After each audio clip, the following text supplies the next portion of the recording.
La plupart des gens n'aspirent pas à grandir et à atteindre votre niveau, non. Ils veulent plutôt vous tirer vers le bas.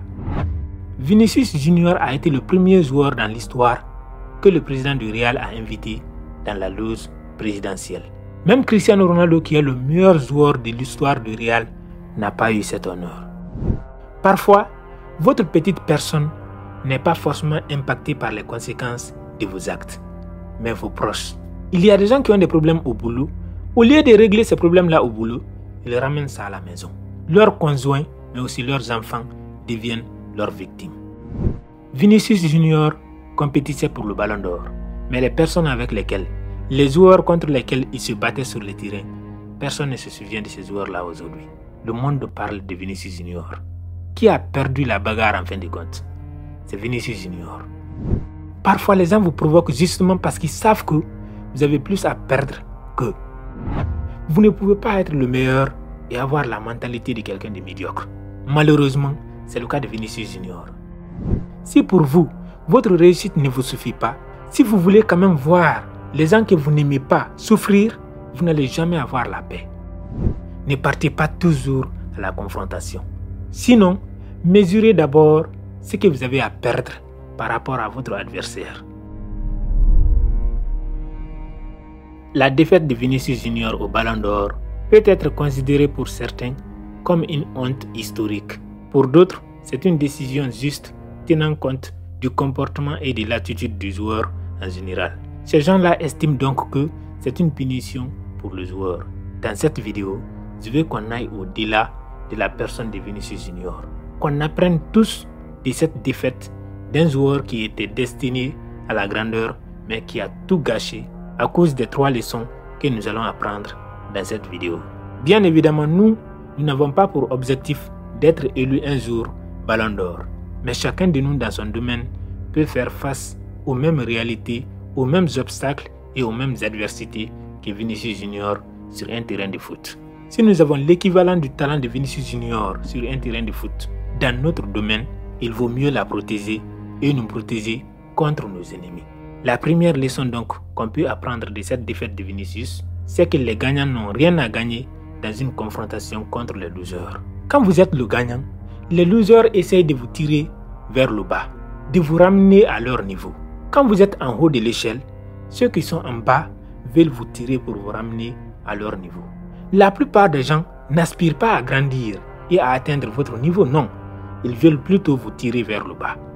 Donc, si vous êtes quelqu'un de talentueux, dans votre domaine, peu importe, vous n'êtes pas obligé d'être un footballeur. Dans n'importe quel domaine, il y a la jalousie, il y a des méchants. Quand vous faites face à ce genre de personnes, vous devez savoir les gérer. Si vous n'êtes pas capable de gérer les personnes qui vous veulent du mal, si vous êtes toujours dans la disposition de quelqu'un qui veut aller dans la confrontation, vous allez toujours vous retrouver dans des difficultés.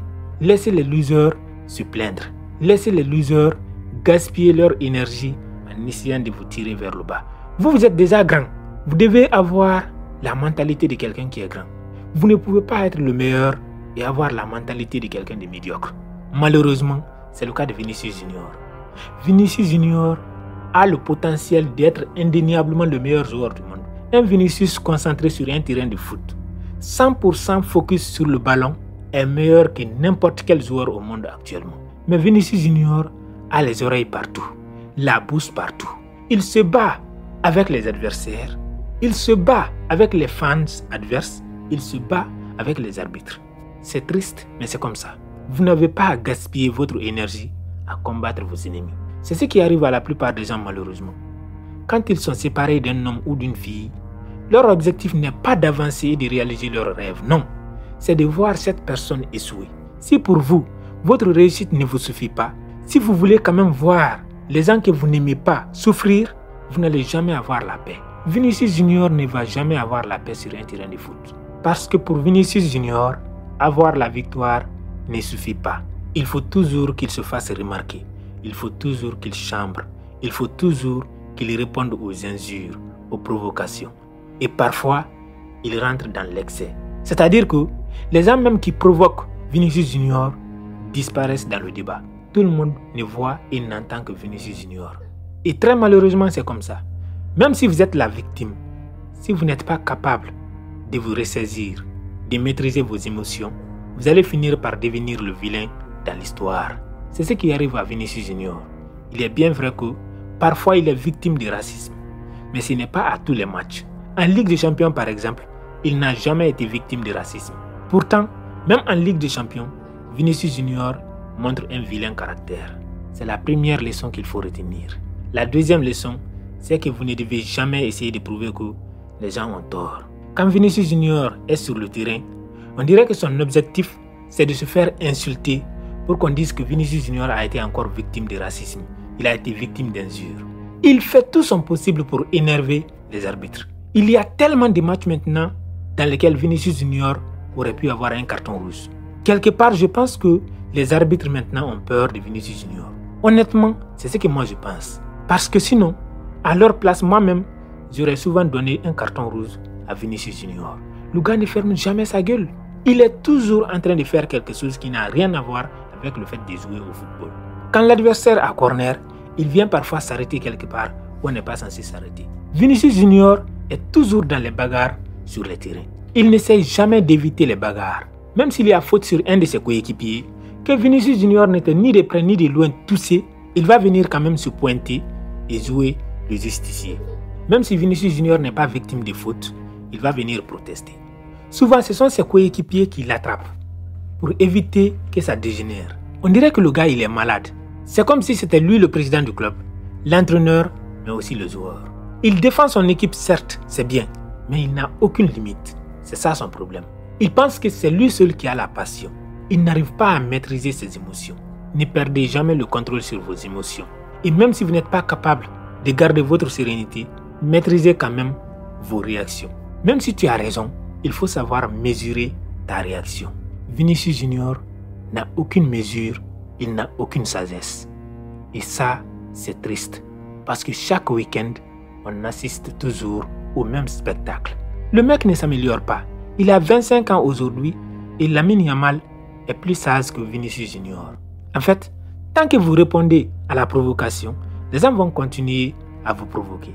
L'objectif des adversaires, c'est de provoquer Vinicius Junior pour le sortir de son match. Et Vinicius Junior est incapable de comprendre cela. Malgré tout ce temps-là passé, jusqu'à présent, Vinicius Junior ne sait pas que se battre n'est pas la solution. C'est ce qu'on appelle l'expérience. Vous devez apprendre de votre expérience. Si vous n'êtes pas capable d'acquérir de l'expérience, si vous êtes incapable de changer et de vous améliorer, c'est que vous ne pouvez pas progresser. C'est pour cette raison que Vinicius Junior aujourd'hui doit fournir probablement 3 fois plus d'efforts que Rodri pour remporter le Ballon d'Or. Parce que quelque part, Vinicius Junior donne beaucoup de difficultés aux personnes qui le soutiennent dans son combat. La troisième leçon que vous devez retenir, c'est que parfois, la meilleure décision, c'est de fuir. Ne partez pas toujours à la confrontation. Sinon, mesurez d'abord ce que vous avez à perdre par rapport à votre adversaire. Très souvent, sur les terrains de foot, les gens qui se battent avec Vinicius Junior sont des gens inconnus dans le monde du foot.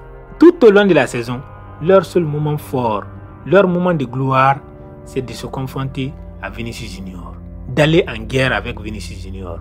Et après le match, ils vont faire un post sur les réseaux sociaux pour dire aux gens, vous voyez, c'est moi qui me suis battu avec Vinicius Junior. C'est pour avoir la lumière sur eux. C'est leur unique occasion au cours de la saison d'être vus par le reste du monde. Donc c'est normal, ces gens-là cherchent la visibilité. C'est à Vinicius Junior de leur donner ou de ne pas leur en donner en se salissant. Malheureusement, Vinicius Junior n'est pas suffisamment intelligent pour comprendre cette stratégie. Lui, il pense que s'il ne part pas au combat, c'est qu'il est faible. Au contraire, quand vous êtes très intelligent, vous évitez ce genre de choses. Parce que quand tu te confrontes à ce genre de personnes, si c'est toi qui es blessé, c'est toi qui perds. Tu es plus important dans ton équipe. Ton équipe a plus de compétition à jouer et plus d'ambition que ces équipes-là. Un latéral de Mallorca, de Valence, il joue quelle compétition au cours de la saison? Aucune autre compétition que la Liga. Et en Liga également, ils sont en train de se battre pour ne pas tomber en deuxième division. Comment toi, le meilleur joueur du meilleur club du monde, tu vas passer tout ton temps à te battre avec des gars comme ça? C'est pas intelligent.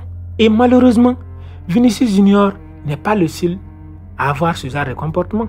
Il y a des personnes souvent, quand ils divorcent, leur objectif n'est pas de reprendre leur vie en main, mais c'est de détruire l'autre.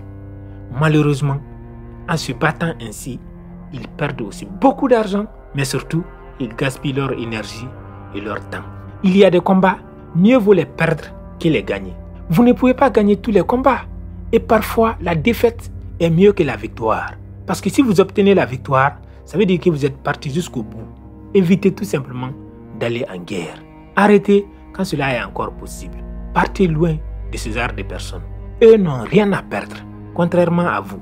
Vinicius Junior compétissait pour le Ballon d'Or. Mais les personnes avec lesquelles, les joueurs contre lesquels il se battait sur le terrain, personne ne se souvient de ces joueurs-là aujourd'hui. Le monde parle de Vinicius Junior. Qui a perdu la bagarre en fin de compte? C'est Vinicius Junior. Ne soyez pas comme Vinicius Junior. Il y a des combats que vous n'êtes pas censé mener. Parfois, les gens vous provoquent justement parce qu'ils savent que vous avez plus à perdre que. Ne répondez pas à leurs provocations. La quatrième et dernière leçon, c'est que peu importe les torts qu'on vous fait, n'oubliez jamais votre famille, vos soutiens, vos alliés. Quand vous êtes en conflit, souvenez-vous toujours des gens qui sont autour de vous. Parfois, votre petite personne n'est pas forcément impactée par les conséquences de vos actes, mais vos proches. Quand Vinicius Junior est sur un terrain de foot, il ne pense qu'à lui-même. Sinon, s'il était intelligent et qu'il se souciait un peu de son équipe et de l'institution qui est le Real Madrid, il va éviter beaucoup de ces polémiques-là. Pourquoi? S'il a un carton rouge, il va laisser son équipe à 10. Sûrement, ils vont perdre le match. S'il ne joue pas bien, c'est le meilleur joueur de son équipe. Ça joue sur son équipe. Il rend la tâche difficile à toutes ces personnes-là qui se battent nuit et jour pour le soutenir. D'abord à son entraîneur, parce que depuis le premier jour, Carlo Ancelotti est derrière Vinicius Junior. Parfois, moi-même, je suis gêné de voir certains comportements avec Vinicius Junior. Je me dis que c'est sûr que l'entraîneur ne va pas tolérer ça. Mais Ancelotti, c'est un homme bon. Malheureusement, Vinicius Junior n'a pas de cerveau pour savoir cela. Il doit respecter son entraîneur. Il doit respecter ses équipiers et il doit respecter son club. Il ne doit pas toujours voir les adversaires. Malheureusement, c'est ce qui arrive souvent. La plupart des gens sont tellement concentrés sur leurs ennemis qu'ils oublient même leurs alliés. Il y a des gens qui ont des problèmes au boulot. Au lieu de régler ces problèmes-là au boulot, ils ramènent ça à la maison. Leurs conjoints, mais aussi leurs enfants, deviennent leurs victimes. C'est triste. Gérez vos problèmes avec vos ennemis tant que cela n'affecte pas vos alliés, vos proches, votre famille. Sinon, laissez vos ennemis avec leurs problèmes. Parfois, les problèmes que vous mettez sur votre tête ne sont en réalité pas vos problèmes. Parce que si les adversaires ne sont pas contents de voir Vinicius Junior sur le terrain, ça, ce n'est pas le problème de Vinicius Junior. S'il joue bien au foot et que les gens ne sont pas contents, normalement, ce n'est pas son problème ça. Mais lui, il veut que les gens l'aiment. Il veut obliger les gens à le respecter. Non, laisse les gens tranquilles. On s'en fout. Même s'ils ne te respectent pas, tant que tu donnes le bon résultat à ton équipe, tu es satisfait. Et les gens qui t'aiment vont encore plus t'aimer. Malheureusement, en agissant de façon à faire perdre ton équipe, tu pousses même les gens qui te soutiennent et qui t'aiment à te détester ou en tout cas à diminuer leur amour pour toi. Vinicius Junior doit apprendre à respecter au moins ses coéquipiers ou alors son entraîneur et même le président du club. Imaginez que le Real Madrid a boycotté la cérémonie du Ballon d'Or pour Vinicius Junior. Ça, c'est incroyable. Le Real n'est pas une institution qui agit n'importe comment. Vinicius Junior a été le premier joueur dans l'histoire que le président du Real a invité dans la loge présidentielle. Même Cristiano Ronaldo, qui est le meilleur joueur de l'histoire du Real, n'a pas eu cet honneur. Sergio Ramos, Toni Kroos ou encore Luka Modric sont autant de légendes du club. Aucun de ces joueurs n'a eu cet honneur-là. Quand tu as ce genre de respect de la part de ton employeur, cela doit être plus grand pour toi que la méchanceté, les injures des adversaires. Malheureusement, rien n'est assez bon pour Vinicius Junior. Pour Vinicius Junior, c'est toujours l'adversaire le problème. C'est toujours l'arbitre le problème. Ne soyez pas comme Vinicius Junior. Ne vous concentrez pas sur vos ennemis. Au contraire, concentrez-vous sur votre famille. Au lieu de gaspiller votre énergie à combattre les gens qui vous détestent, utilisez plutôt cette énergie-là pour aimer encore plus ceux qui vous aiment et ceux qui sont là avec vous tous les jours. C'était là les 4 leçons que j'ai pu tirer de la défaite de Vinicius Junior au Ballon d'Or. Si vous en retenez d'autres, mettez-les dans les commentaires. Et si vous avez aimé cette vidéo, je suis sûr que vous allez aimer celle qui apparaît ici également. N'oubliez pas de partager à vos amis et de vous abonner à cette chaîne.